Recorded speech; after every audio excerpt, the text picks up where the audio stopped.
"Look, you're just not cut out for this," my boss, Chris, said coldly. The others pretended not to notice. "Make sure you collect the payment properly. Besides, it's not fun being around you." I had gone to a problematic client to urge and confirm payment since they were behind, but ended up returning after being begged, "Please, we'll pay next month." This troublesome client who never keeps promises was actually Chris's account. He forcefully pushed this annoying customer onto me. "You may be earnest, but you're not savvy. You're not suited for this industry," Chris sneered. I could hear the mocking laughter of my coworkers. There was no life for me there. Eventually, I quit the company I had worked at for 6 years and decided to return to my hometown. I'm Mike. I'm 28 and jobless. I moved from a small town to the city after going from high school to university steadily, landing a job at a major company's branch office. Despite achieving fair success as a promising newcomer in the glamorous city, I ended up being envied and begrudged by seniors, colleagues, and bosses. "Mike is getting too cocky," they would whisper, ultimately leading to my resignation. After the holidays, I packed my bags, and on the train ride home, I sighed, wondering how to break the news to my parents. But they welcomed me back without a word of reproach. It was a long-awaited return to my childhood home. I decided to take it easy at my parents' house for a while. Settling back into my old room, I was reminded of my student days. My family has run a general store in the shopping district for generations. Everyone in the district knows our shop. From birth, I was cherished by the adults in the neighborhood. And both my parents and the residents loved the local festivals. My grandfather and father were drummers in the festival music band, indispensable to the summer festivities. From a young age, my father taught me how to play the drums, and before I knew it, I was part of the ensemble. Maybe it's in the blood. The sound of the drums stirs my soul. I eagerly participated in the practices. The adults in the community would say, "A festival isn't complete without Mike's drumming." I would practice with the adults several times a week, not just for our neighborhood festival, but also performing at events in neighboring towns. The sound of the drums lifted everyone's spirits. In school, I was a well-liked figure with many friends. But children's interests are fickle. As my classmates' interest in drumming waned, and I hung out mostly with adults, friends gradually drifted away. Even after starting middle school, I continued to engage in drum practice, which, unbeknownst to my peers, made me the subject of odd looks. By this age, a so-called social hierarchy forms in class. Ken, a handsome soccer player, reigned at the top. His father was a well-known company president, wealthy, with excellent grades, and popular among the girls. Fans from other schools would even come to watch his soccer practice. I joined the newspaper club and spent my free days drumming. Not from a wealthy home and with only average grades, I found myself ranked low in the social order and became a target for Ken's teasing. "Do you actually enjoy life, drumming with old folks? That drumming is essential for our community events. Come listen sometime, it'll cheer you up." Community events, how lame. Ken and his entourage would burst into laughter. Being in an inconspicuous club and mostly involved with community events, I was ridiculed as uncool and too serious, eventually being treated like a contagion, as if hanging with Mike will make you old. I took out all that frustration on the drums. Unfortunately, I was in the same class with Ken until the 3rd year of middle school. While I was fed up, I can't forget the opening ceremony that year. Into our unchanging class came a new student. The transfer student, Emily, appeared to be the daughter of a major company executive, petite but well-mannered, with fair skin and long black hair that caught everyone's eye. She quickly became the object of admiration from both boys and girls in the class. Surprisingly, Emily ended up sitting next to me. "Mike, nice to meet you. I remember her talking to me in a quiet, bell-like voice. "Nice to meet you too. Let me know if you need any help." Normally, I wouldn't say such a thing, but for some reason, I blurted out a line that didn't sound like me. However, I felt that Emily seemed a little relieved to hear it. But after school, Ken and his followers would confront me with nonsensical accusations like, "Don't get cocky," and "Don't you dare do anything weird to Emily." I thought it was unnecessary to go that far just because I sat next to the class beauty, but after every class, I was forcibly shooed away from my seat with a mic, "You're in the way," as the whole class flocked around Emily. Emily seemed to have after-school activities, as she often went home right after class. One day, the community association received a request for a drum performance at a foster home, and I left school earlier than usual for the meeting. On my way home, I stumbled upon Emily. Even though we sat next to each other, we had never really talked, but I found myself calling out, "Emily." She turned around in surprise. "Hey, Emily, are you going to your after-school activity today?" I asked nervously, and she replied with a sigh, "Yes, I have lessons again today. It's violin lessons today. I like it better than studying, though." "Violin, huh, that's cool. I've been learning the drums since I was a kid." I immediately regretted my words. I was thinking that community drumming couldn't be compared to her violin. But Emily's eyes widened with interest. "Are you talking about taiko drums?" "Yay, that's right. I play with the guys from the community association during festivals and stuff." "Well, that's amazing. I'd love to see that." Her unexpected response left me dumbfounded. Seizing the moment, I gathered my courage and invited her. "I'm playing at the summer festival, so if you're free, you should come." "Okay, it's a promise," Emily replied with a smile. I could feel my face flushing with heat. "Oh no, I've got to go. Let's both do our best, okay?" I watched her smiling face as she left, and I kept replaying that moment in my mind even after I got home. At school, our interactions remained the same, but sometimes she would say, "Is practice going well?" or "I'm looking forward to the festival." It was as if we shared a secret just between us, and that alone made me happy. Meanwhile, in class, Ken's entourage was pushing the idea that Ken and Emily would make such a perfect couple. Ken and Emily. Sure, they are both attractive, and maybe they would be a good match. But still, I felt an uncomfortable fog settling over my heart. Ken was getting pumped up, saying he would ask Emily out. He told his groupies to invite Emily to come watch his next soccer game for support. It looked like he was using other girls to make sure she would come. Emily initially declined, saying I have lessons on that day. But after persuasion from everyone, she agreed to go and support the game. This bothered me, and I became restless. But the day before the practice match, Emily said to me, "Good luck with your practice. I'm really looking forward to the festival." Boys being simple creatures, just that made my heart soar. I heard after the break that Ken's team had a big win in the soccer game, thanks to his performance. But something was off in the classroom that morning. Both Ken and Emily were silent. During the break, the girls crowded around Emily. "Come on, you've got to respond to Ken's feelings. What's wrong with Ken? He's so cool." Apparently, Ken had asked Emily out in front of everyone after the game. But Emily didn't respond and just went home. Cut it out, guys. Emily's just bewildered by the sudden move. Unexpectedly, it was Ken who intervened. However, his forced smile suggested that his pride had been wounded and he was trying to hide his desperation. From that day on, Emily became quieter and stopped talking to me. Then came the last day of the semester. "Good luck with the drumming. I'm rooting for you." After the ceremony, as I was about to leave, Emily spoke to me with her usual smile. But that was the last thing she said to me.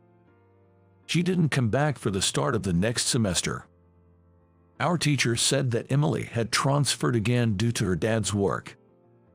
I never got the chance to show her my drumming after all. Ken quickly started dating another girl, and Emily was gradually forgotten by the class. Years later, I found myself thinking about Emily again. She was someone I couldn't forget. Maybe my first love. But as an unemployed guy, I couldn't afford to dwell on memories. I decided to take a break at home and look for a job. It didn't take long for the community association folks to find out I was back, and the neighbors, who had aged quite a bit, came by to say hello. "Hey, Mike, you got some free time now, right? How about hitting the drums again? You're back for a reason. Let's play together." The community drumming had continued even after I'd left for a job, and it seemed they were often invited to perform at festivals and events. There was a performance at the community center coming up, and everyone was asking if I would join. I hesitated at first, but remembering Emily, I decided to go to practice. Mom and Dad encouraged me, saying have fun. After years of not playing, I was plagued by muscle pain, but my skills hadn't faded. "The kids still got it," the community members said, satisfied. The performance at the community center attracted a big crowd. When we started playing, I could feel the audience being drawn in. At 28, I was the youngest, but the other members' skills hadn't declined at all. When I struck the final beat, the applause was thunderous. I felt elated by the performance. "Your playing was terrific." An elderly woman in a wheelchair approached me after the show. She looked very dignified with glasses. "Your performance gave me such energy. Feels like my injured leg will heal faster now." "Thank you, it's great to hear that," I said. "When's the next show? I'll definitely come to watch." "Well, I'm actually job hunting right now, so I'm not sure when I'll play again." I found myself sharing more than I expected. "You better find a job fast. I want to hear you play again. What kind of company would fire someone like you?" She was inquisitive, but I didn't mind and ended up chatting with her for a while. "You're 28. That's the same age as my granddaughter. She was just here," but just as she was about to continue, the community folks called out, "Mike, help us clean up, will ya? Thank you for today. Hopefully, we'll meet again if fate allows it." As I joined to clean up, I saw a young woman coming to pick up the elderly lady. "Hurry up, don't want to overstay our welcome." I was rushed to help with the cleanup, and soon the two ladies were out of sight. My drumming had the power to energize others. The words of that woman made me feel glad I had continued playing drums. A few days later, "Mike, there's a class reunion invite. What are you gonna do about it?" Apparently, there was a middle school reunion happening soon. There had been a few before, but they always coincided with busy times at work, and I never attended. Well, I was busy, but more than that, I didn't want to see Ken. Why not go for a change of pace? You might even meet someone nice. "Yeah, Mike, you should meet up with friends your own age. You've come all the way back home after all." Persuaded by my parents, I decided to attend the reunion to get a change of scenery. On the day of the reunion, I headed to the hotel that was the venue. It seemed there were other groups using the hotel today as well. Many people were bustling about. I wondered if everyone would remember me. Feeling a bit anxious, I cautiously approached the reception where I was greeted unexpectedly warmly by familiar classmates. "Hey, isn't that Mike? Long time no see. You're back in town. Let's catch up over a drink." Among them were Ken's old entourage, but as adults, they no longer treated me the way they did back then. I was relieved, but that was naive of me. "Our boss is such a jerk," someone griped. "Yeah, the one with a face like a pug," others added. They all complained about work, voicing their daily frustrations. I wasn't the target, but it reminded me of the unpleasant atmosphere of my old company. The women were even bragging about their romantic conquests and affairs. Disgusted, I regretted coming when suddenly, "Ah, Ken, you're late," was shouted. and a cheer went up from the women. Ken entered, dressed in a flashy suit, signaling his grand entrance. "Wow, Mike, it's been ages. I was surprised to hear you'd come." Ken grinned as he approached me. "Hey, long time no see," I replied, trying to brush it off, but Ken slapped my shoulder mockingly. "You got fired, didn't you?" His loud voice made sure everyone heard, and the mocking laughter of classmates followed. "Really? Wow, Mike, that's lame." "Why do you know that?" "I heard from Chris that his company hired some loser. He's a senior from my college." It was a surprise that Ken knew Chris, but their similar vibe made sense. "Seen you on social media, still drumming with the old guys. If you've got time for that, you should be job hunting," Ken mocked. My drumming at the local events was all over social media. To my classmates, it seemed ridiculous, and they snickered. I was about to leave, annoyed, when something cold splashed on my face. Ken had thrown his beer at me, eliciting more laughter.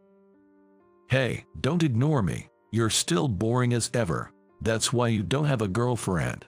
A jobless single guy. You are pretty much done for." The crowd laughed even harder. I wiped my face with a handkerchief, feeling miserable. What a mess. Typical you. "Emily's coming today, you know." Emily. My heart raced and my face felt hot at the mention of her name. Oh my God, that Emily is going to come. All the memories came flooding back. But I was too miserable, wet from the beer, wanting to disappear. I wonder if Emily's still single. She must have a handsome boyfriend by now. The classmates speculated, but then someone shouted, "Here comes Emily." There she was, after several years. Her long black hair flowing, her fair skin, and her firm lips. I was in awe, even as I wiped the beer from my face. "Hey, you're here to see me, right?" Ken joked, reaching out to her. But she brushed his hand aside and strode straight toward me. Emily took out a white handkerchief and began wiping my face, and I heard bewildered voices from the people around me. "Stop it, you'll get dirty." "What's the big deal? Mike is my boyfriend," Emily declared. I was as surprised as everyone else. "What?" While Ken frowned unhappily. "Come on, knock off the bad jokes. Don't associate with this loser." Ken raised his voice in annoyance. "Go have tea with the old men. You're an eyesore. Get lost." As he said this, he tried to separate me and Emily. "Come on, let's go have a drink," Ken said, trying to pull Emily away forcibly. Ken, there's someone I'd like to introduce you to," Emily said, shaking off his hand. "What? Are your parents here? That's troublesome." Ken smirked. It was then that a familiar female voice interjected, "Ken, you seem quite full of yourself." The owner of the voice was an elegant elderly woman in a business suit. It was the same woman who had come to watch the drum performance in a wheelchair. But today she stood on her own feet. It seemed her injury had healed. I was confused about why she was there. "Mrs. Smith, why are you here?" Ken froze in surprise. It appeared that Mrs. Smith was someone Ken couldn't stand up to. "We're having a company anniversary party in the back room, but when I heard you were here, I thought I'd pop by." "I'm sorry, I didn't realize. What a terrible oversight," Ken said, but still held onto Emily's hand. "Ken, would you mind letting go of my granddaughter's hand now?" "Your granddaughter?" I exclaimed. Emily was the granddaughter of Mrs. Smith. Ken, his face sweaty with panic, finally let go of Emily's hand. "You're as selfish and arrogant as ever. You always had to act the part at work, but I had no idea you were like this in real life." "It's a misunderstanding. I just wanted to make everyone laugh and cheer them up. Like that excuse will fly. I think I'll have to reconsider our company's dealings with yours." "Ken, that's lame." The cronies started among Ken's entourage as Mrs. Smith and Emily looked at me intently. "Your drumming really touched my heart. It healed my injury so quickly." That's what it means to uplift people. I saw that performance too. It turns out Emily had been at the venue too and had heard my performance. I had left to help with the cleanup, but at that moment, it was Emily who had come to pick up Mrs. Smith. I always regretted moving suddenly in middle school and not being able to hear your drumming at the festival, but I guess fate works in mysterious ways. Emily smiled, probably the brightest smile I'd ever seen from her. Ken, having lost his earlier bravado, mumbled an excuse about having something to do and left the reunion hastily. His cornies soon followed suit, and the reunion quickly wound down. Emily, talk more with him. Don't be so quiet like you used to. It won't do, Mrs. Smith advised. Mrs. Smith gave Emily a gentle push on the back and then headed to her own company's party venue. Emily and I made eye contact. Since we're here, do you want to grab a drink? I was nervous and couldn't keep eye contact, but Emily nodded happily. We then talked about the times when we were students. When she transferred to our school, Emily was worried about fitting in. The social hierarchy was already in place, and she couldn't feel at ease in that oppressive space, but she felt a sense of security with me, who was always calm and had a peaceful aura. That day at the community center, I really wanted to talk to you, but it had been so long, I didn't know what to say, and before I knew it, I couldn't find the words, but I thought maybe I'd see you at the reunion, so I decided to go. I'm glad I got to see you, Mike, but sorry for lying about being your girlfriend. She apologized, but honestly, what man would be upset by such a claim? All I could do was respond with an awkward laugh. Emily had moved back to town this year to help with her grandmother, Mrs. Smith's company. Grandma keeps saying her injury healed thanks to your drumming. When I told her you were my classmate, she insisted I bring you along. And actually, the company is hiring now. Would you like to try out for an interview? Me? Really? Just a referral. But don't say just me. You should have more confidence, especially with how wonderfully you play. Emily encouraged me. After a few days of consideration, I decided to interview with Mrs. Smith's company. I got the job and spent several months training at another branch out of state. This company didn't have anyone like Chris or Ken, and when I met Mrs. Smith again at headquarters, she gave me her full approval. You look good. I'm counting on you from now on. Emily and I ended up in different departments, but she often makes time to see me, and we spend our breaks together. Take good care of both your work and Emily. Thanks to you, she's been smiling more lately, and let us hear your drumming again. I'm looking forward to the next time. Mrs. Smith would jest. The drumming I've done since childhood has brought this connection. It always gives me energy and strength. And whenever I think of Emily, my heart pounds like the beat of a drum. I haven't been able to share my feelings with her yet, but one day I hope to convey them properly.